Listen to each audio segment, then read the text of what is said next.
Boa tarde, quarto ano, tudo bem? Eu vou estar aqui explicando o que está na ficha de vocês dessa semana, que é a ficha 25, tá? De história. Lembrando vocês para ficarem de olho nas atividades que estão nas fichas, pedindo para me postar, pedindo para tirar uma foto, fazer um vídeo, tá? Atenção, porque essas atividades de postagem, como eu já havia dito, elas ajudam nas notas de vocês, tá? Então, o que a tia pedir para postar, faça e posta para mim no meu privado, tá bom? Então, vamos lá. História, nós vamos trabalhar sobre as mudanças trazidas pelo café, que está na página 168, e o desenvolvimento socioeconômico, que está na página 170. Então, ao total, nós vamos trabalhar a página 168 a página 180, certo? Na ficha anterior de história, nós falamos um pouco sobre o café, né? Então, nós vamos dar continuidade na história do café, né? Que é algo bom, né? Muitas pessoas gostam do cafezinho, não é? Então, vamos lá. As mudanças trazidas pelo café. Por volta de 1870, existiam poucas indústrias no Brasil. Com a expansão do café, muitos fazendeiros paulistas se mudaram para as cidades e começaram a abrir indústrias de sabão, tecidos, bebidas, papel e alimentos. Era nos estados do Rio de Janeiro, de São Paulo e Rio Grande do Sul que se localizava a maior parte das indústrias. Em São Paulo, várias transformações aconteceram. Casarões luxuosos foram construídos, a população e o comércio cresceram, as ruas ganharam iluminação e eletricidade. O café favoreceu a construção de obras importantes na cidade de São Paulo. A Estação de Luz, o Teatro Municipal, o Museu do Ipiranga, o Mercado Municipal, a Agência Central do Banco do Brasil, a Escola Caetano de Campos, foram todas construídas com a expansão do café, certo? Por conta dessa expansão do café. A história do café também foi tratada nas obras do pintor francês Jean, o famoso Jean Deblet, né? E do brasileiro Cândido Portinari, tá? Aqui na página 169 tem alguns exercícios sobre esse texto, as mudanças trazidas pelo café. Número 1 tá assim, ó. Que tipo de indústria os fazendeiros paulistas começaram a abrir com a expansão do café? Escreva dentro dos retângulos. Então, quais eram as indústrias que eles começaram a abrir por conta dessa expansão do café, que eu acabei de ler lá no texto para vocês? Volte lá no texto, que está lá no texto, tá? Quem não lembra. Número 2. Escreva o nome das construções importantes na cidade de São Paulo que o café favoreceu. Que eu também acabei de falar. Estação da Luz, que mais? Tá? Você vai escrever os nomes aí. 3. Onde se localizava a maior parte das indústrias? A maior parte das indústrias, quais estados que elas se localizavam? Eram em 3 estados também que eu falei para vocês. Lembrando que começo de respostas, letra inicial maiúscula, nome de estado, letra inicial maiúscula, tá? Não esqueça. 4. Que transformações ocorreram em São Paulo devido ao desenvolvimento do café? O que aconteceu em São Paulo? Foram construídas muitas coisas, o quê? A tia leu também para vocês, mas vocês vão voltar lá no texto e vai ler, tá bom? Já na página 170, nós vamos falar sobre o desenvolvimento socioeconômico, certo? Durante o reinado de Dom Pedro II, o Brasil experimentou mudanças importantes em sua sociedade e economia. Em 1550, a população era de aproximadamente 8 milhões de habitantes. E quando foi realizado o primeiro recenseamento, em 1872, eram 10.112, 10.112.061 habitantes. Percebe-se também que esse crescimento se deu pelo crescimento dos descendentes de imigrantes. Não havia centros urbanos tão populosos como hoje, e as áreas rurais eram mais importantes economicamente, pois desenvolvia as culturas do café e da cana-de-açúcar. Naquela época, os centros urbanos mais importantes eram as cidades do Rio de Janeiro, do Recife e de Salvador. Por serem portuárias, já faziam parte das rotas de transações comerciais de importação e exportação. Fábricas de gás no Rio de Janeiro no século XIX. O Barão de Mauá foi muito importante na época do Império e suas ações contribuíram imensamente para que os europeus montassem aqui as suas indústrias. Entre elas, as que mais prosperavam eram a indústria têxteis, que transformavam a matéria-prima, o algodão, a lã, em fios e tecidos. A cidade do Rio de Janeiro cresceu bastante graças ao comércio, principalmente no final do século XIX. A cidade de São Paulo também cresceu muito por causa do progresso da cultura do café e da chegada de imigrantes. Um importante fato ocorrido no reinado de Dom Pedro II é que boa parte da capital, antes utilizada na compra de escravo, foi aplicada em outras atividades econômicas, como importação de máquinas para melhoria da produção agrícola, café, o açúcar, a erva, o mate, e das manufaturas, que eram os tecidos, Houve uma política de substituição de importações, procurando produzir aqui o que antes era importado da Inglaterra. Página 171. Irineu Evangelista de Souza foi muito influente nesse desenvolvimento durante o Império de Dom Pedro II. Pelo seu empenho, recebeu no ano de 1854 o título nobre de Barão de Mauá. Em 1874, recebeu o título de Visconde de Mauá. Ele foi o mais detestado brasileiro a investir em novas atividades econômicas na época. Transporte. Fundou a primeira ferrovia no Brasil, que ligava Petrópolis ao Rio de Janeiro, inaugurada em 1854, e a Companhia de Navegação a Vapor no Rio Amazonas. Serviço. Era sócio da empresa de iluminação pública no Rio de Janeiro, responsável pela instalação do cabo telegráfico submarino, facilitando a comunicação com a Europa. Criou também no Rio de Janeiro um estabelecimento para montagem de navios a vapor. As peças eram produzidas na Inglaterra, importadas e montadas no Brasil.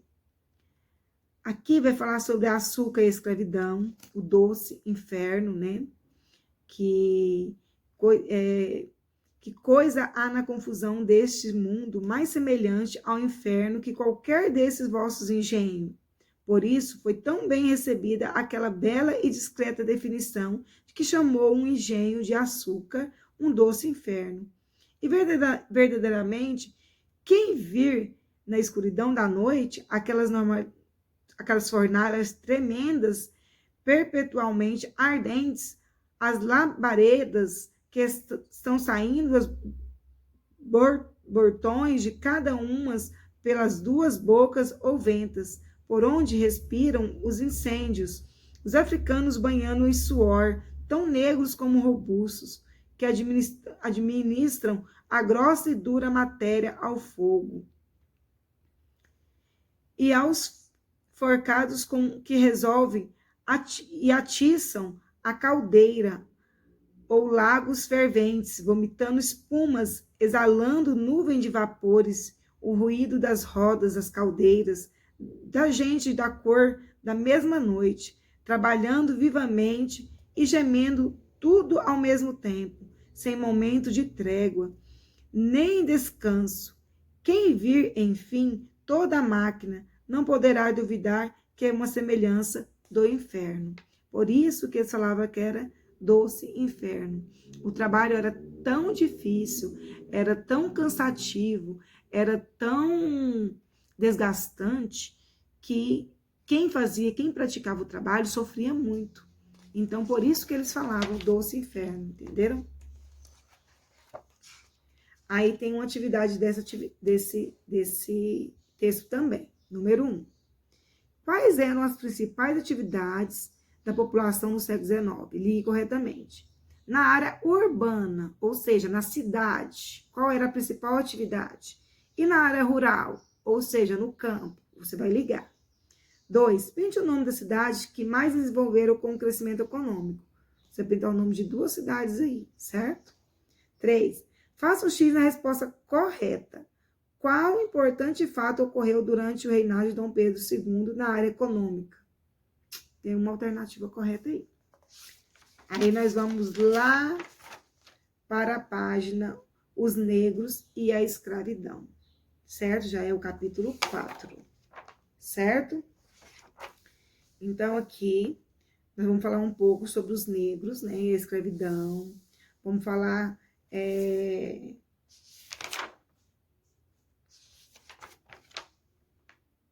sobre os trabalhos que eles faziam, né?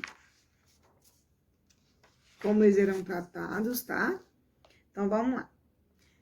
Tornar-se escravo significa não ter direito hoje considerados fundamentais para a vida humana com dignidade, isto é, não dispor de sua própria vida, do seu próprio corpo, dos seus bens, da possibilidade de ir e vir por livre vontade. Não poder escolher a pessoa com quem construirá a família, nem a prática da religião em que crê.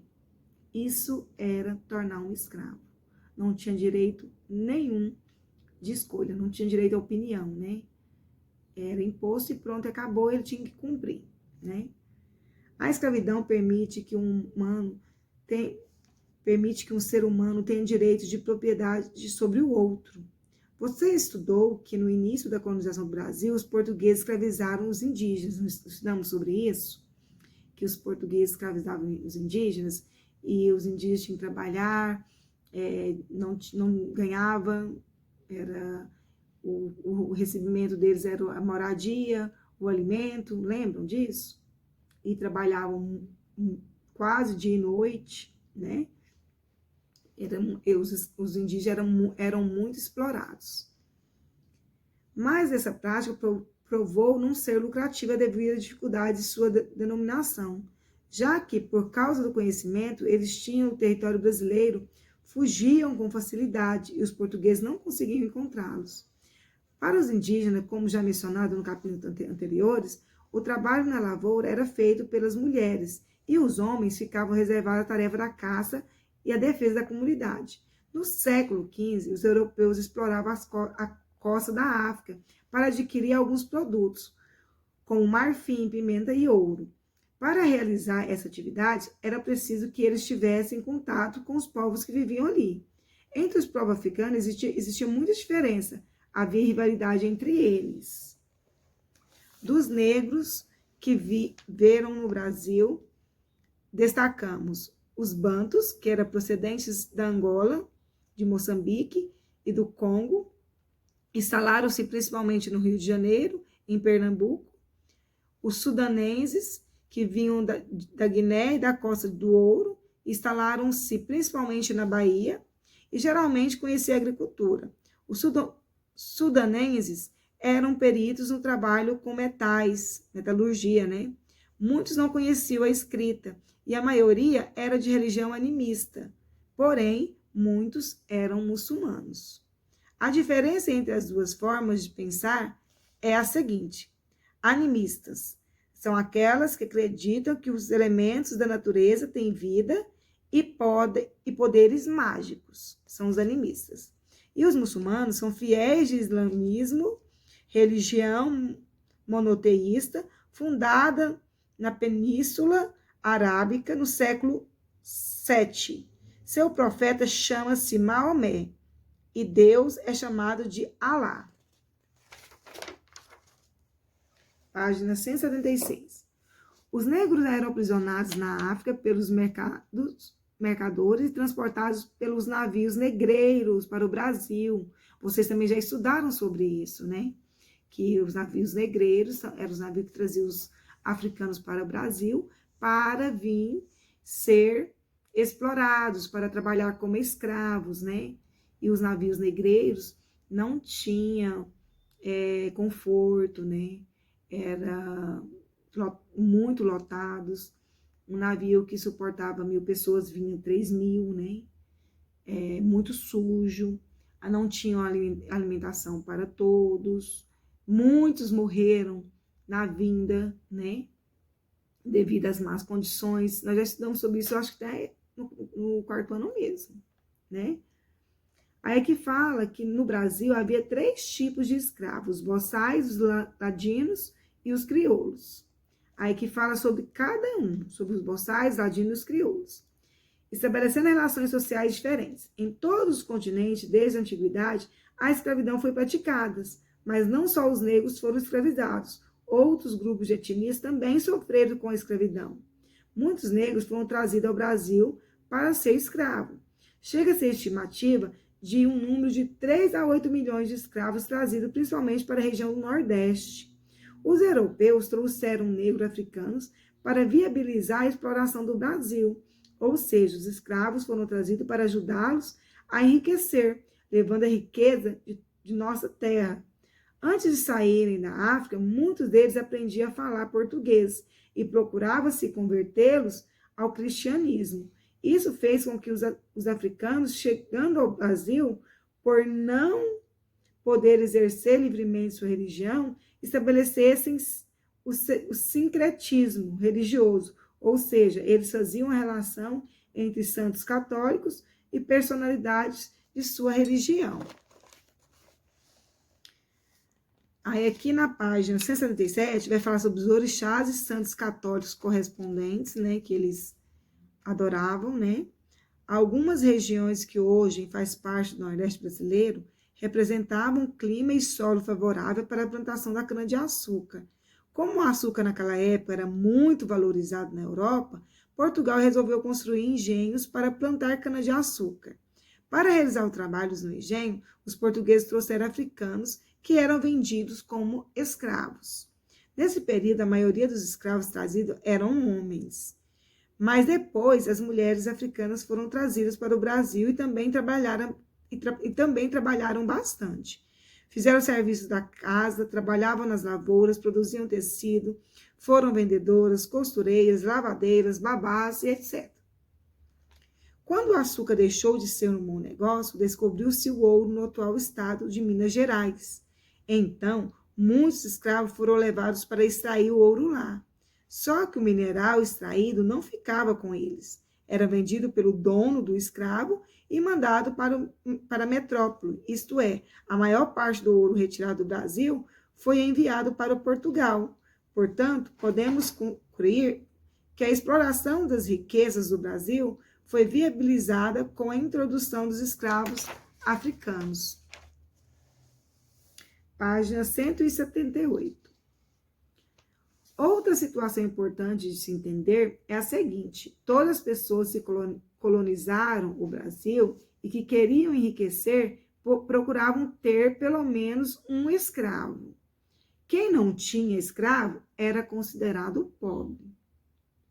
Os escravos, além de realizarem o serviço de exploração, faziam de tudo na sociedade. Criavam os animais, produziam os alimentos, construíam as casas, pescavam, transportavam mercadorias e etc. Assim podemos perceber que a sociedade daquela época tratava os escravos como uma mercadoria e não como uma pessoa. Por isso mesmo é que todo esse trabalho não era realizado de bom grado, pois ninguém queria ser escravo. Os africanos sofreram muito com os castigos severos que receberam para realizar os trabalhos. Diante de tudo isso, é possível entender que por que lutaram tanto para se libertarem da escravidão. Já na página 179 e página 180, tem 2 exercícios também sobre esse texto, certo? Vocês vão fazer a leitura novamente dos textos, certo? Para responder. Número 1, tá assim, ó. Escreva a resposta às perguntas abaixo. A. Qual era o objetivo da escravidão dos negros? Qual era o objetivo? Era substituir o quê? B. Por que os europeus não conseguiram escravizar os indígenas? Por que os europeus não conseguiram escravizar os indígenas? Tá lá no texto. Marque com X a alternativa correta. Aí tem 3 alternativas, 2 estão corretas, tá? 3. Escreva como os portugueses faziam para realizar os trabalhos no engenho. Como que eles faziam para realizar os trabalhos nos engenhos? Também tem no texto, tá? Número 4, página 180 e última página. Os europeus forçaram os negros a trabalhar em diferentes atividades. Pinte apenas os que eles mandavam os escravos fazerem. São dois quadradinhos aí que vocês vão pintar, tá? Depois, número 5, decifre e escreva as palavras que nas lacunas completa o texto. Então, você vai decifrar, tem os códigos aí, e vai completar o texto. Somente isso, tá bom? Qualquer dúvida, a tia está no grupo, ou pode me chamar no privado, tá bom? Beijos!